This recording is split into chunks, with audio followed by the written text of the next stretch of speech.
A basketball mystery. I'll try not to dribble. Detective Taylor came to investigate a tricky case. Someone had pushed a famous basketball player down the stairs, and he ended up in a hospital right before an important game. The detective had 3 suspects.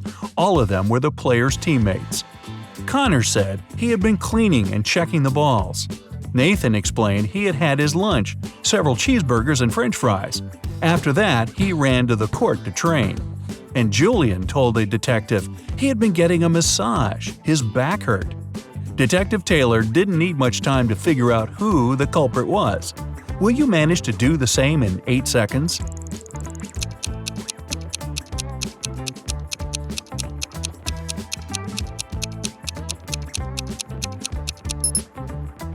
It was Nathan who pushed his teammate. Who eats such a big lunch before training?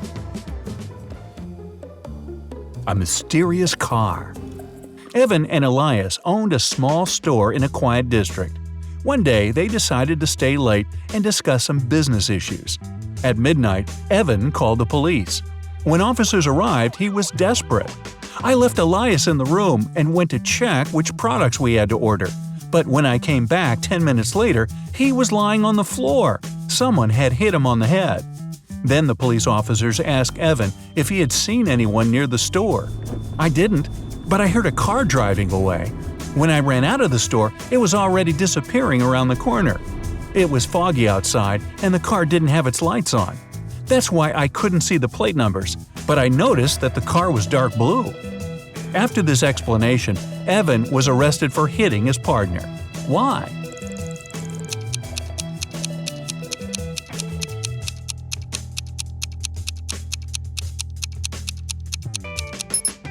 When it's foggy and dark, it's impossible to recognize the dark blue color.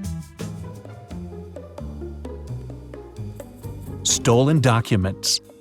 Mark came to see his friend Thomas in his office. While walking along the corridor, he heard his friend shouting.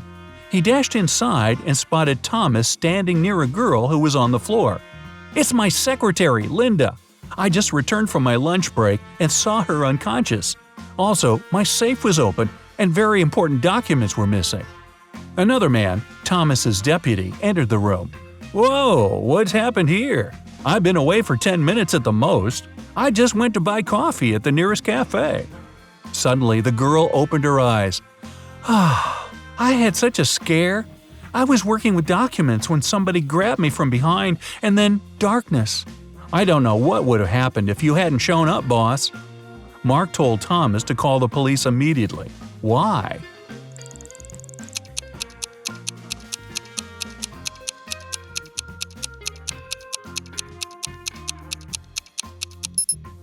If the secretary was unconscious, how did she know it was Thomas who saved her?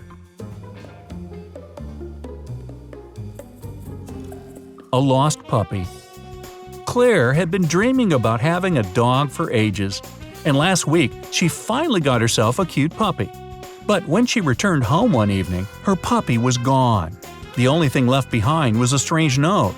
"If you want to see your pet again, leave $5,000 near the flower bed in your garden." Claire immediately called her friend Asher, who was a fan of detective riddles. Together, they went to question the neighbors. When Mr. Jones opened the door, he looked worn out. After Claire and Asher asked him about the puppy, he only sighed. "My wife has just given birth to our first baby. We already have enough stress in our life." Mrs. Anderson got angry after she heard the question. "I would never take someone's pet. I have 3 cats and 2 dogs of my own. They're my family." Mr. Miller also didn't like the question.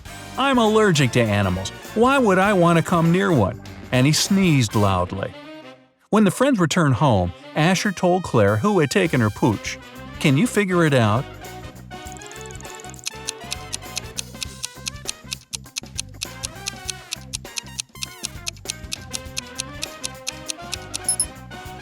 It was Mr. Miller. He was sneezing and his eyes were a bit red. These are common signs of an allergy. It means Claire's puppy was nearby.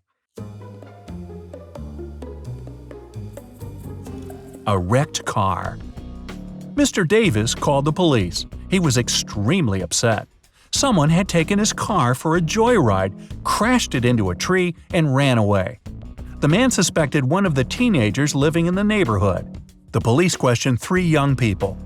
Maya said she had a part-time job in a coffee shop, and when the accident happened, she was at work. Adrian told the police his parents had punished him. His dad told him to clean the fireplace, and that's what he was doing when the crash occurred. And Ian claimed he had been hanging out with a friend at his place. They had been binge-watching the latest series. After listening to all the suspects, the police officers arrested one of them.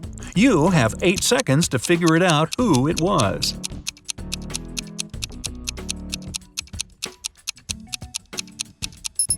It was Adrian. His house doesn't have a chimney. It means there's no fireplace inside, and he couldn't be cleaning it. Which husband? Naomi's husband, Hunter, was an explorer. Well, that makes sense. He went on an expedition to Antarctica and never came back. Naomi felt something bad had happened. She gathered several friends and traveled to Antarctica to look for her husband. When the group arrived at Hunter's camp, they found it deserted. Naomi suggested separating and searching the area. The woman herself headed to the south. She had been walking for an hour or so when the snow under her feet gave way. Naomi dropped several feet down. When she came to her senses, the woman found herself in a huge hall that looked like a lab. She turned around and screamed. Right in front of her, there were 2 large blocks of ice, and inside each of them, there was her husband. The 2 men looked identical. How could the woman tell them apart? Naomi knew she was pressed for time. She had to decide, and fast. Several seconds later, she knew which man was her husband. Can you figure it out too?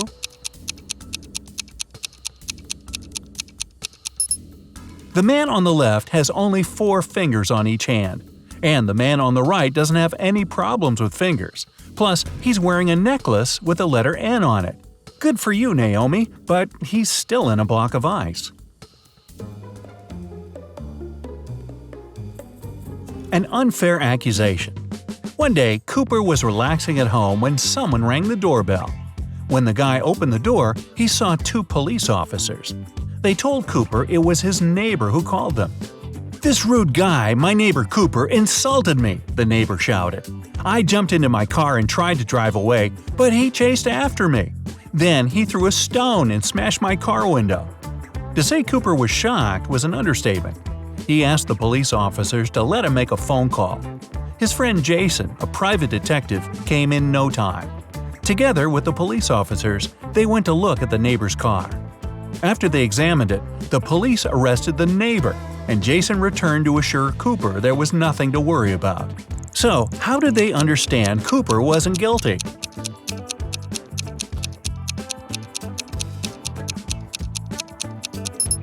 It was the windshield that was smashed, but if Cooper had been chasing after the car, the stone would have broken the rear window. Dangerous twins. Jack and John are twin brothers. They're burglars, and police all over the country have been trying to catch them for several years. That's why everyone's ecstatic when one of the brothers gets into a trap after breaking into a wealthy businessman's villa. But police officers have a problem. They can't figure out whether they've caught Jack or John, so similar the brothers appear. The man also refuses to speak. The only thing the detectives know is that Jack always lies and John always tells the truth. How could they find out who the man is by asking him just one question? You have 8 seconds to figure it out.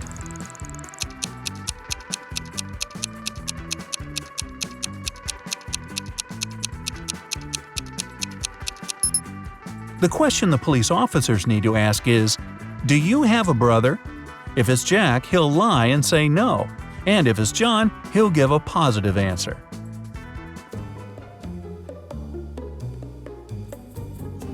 A flat tire. Robert is a smart kid. He has brilliant analytical skills and great logical thinking. Right now, his parents are driving him to a math competition in another town.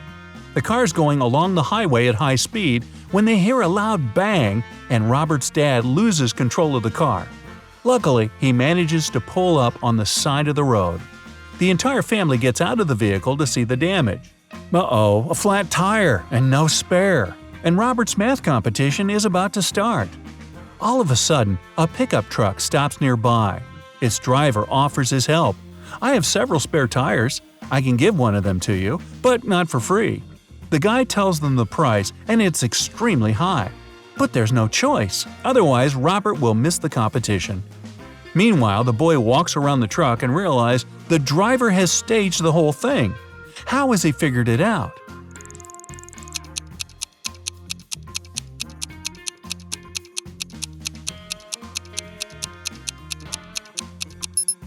The so-called spare tires inside the truck are much smaller than the truck's own ones.